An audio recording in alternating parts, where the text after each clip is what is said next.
In many ways, when the government took over Fannie Mae last month, it was the spark that started this current economic crisis. Now, up until this point, Fannie Mae was the most important mortgage company in the world.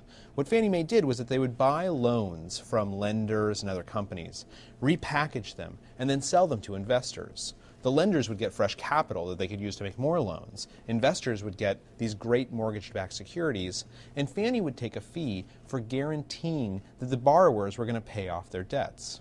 So in a lot of ways, they're the lubricant that makes the housing economy go. What my story in the New York Times explains is how Fannie Mae went from being a pillar of the housing economy, one of the safest institutions in the United States, to a company that continuously was buying riskier and riskier loans. Understanding the decisions that were made by Fannie Mae and by some of its executives and by regulators are key to understanding why this financial crisis has played out the way that it has. One of those key characters is Dan Mudd, who headed Fannie Mae starting in 2004 until it was taken over by the government last month.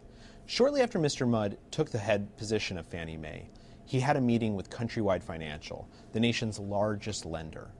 In that meeting, the head of Countrywide Financial said to him, "We've had a great relationship, but if you don't start buying my riskier loans, I'm going to cut you off." This was a huge threat to Fannie Mae. They were already losing market share to a whole bunch of Wall Street banks. And so what Mr. Mudd did is he steered Fannie Mae into riskier loans. Moreover, lawmakers were constantly pressuring Mr. Mudd and Fannie Mae to buy more and more loans from low-income homeowners, who are typically some of the riskiest bets.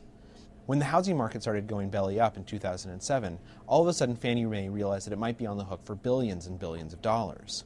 And as we know, beginning in 2007, that's exactly what happened. Which is why last month, the federal government had to take over Fannie Mae and its cousin, Freddie Mac, at a potential cost to the taxpayer of $200 billion.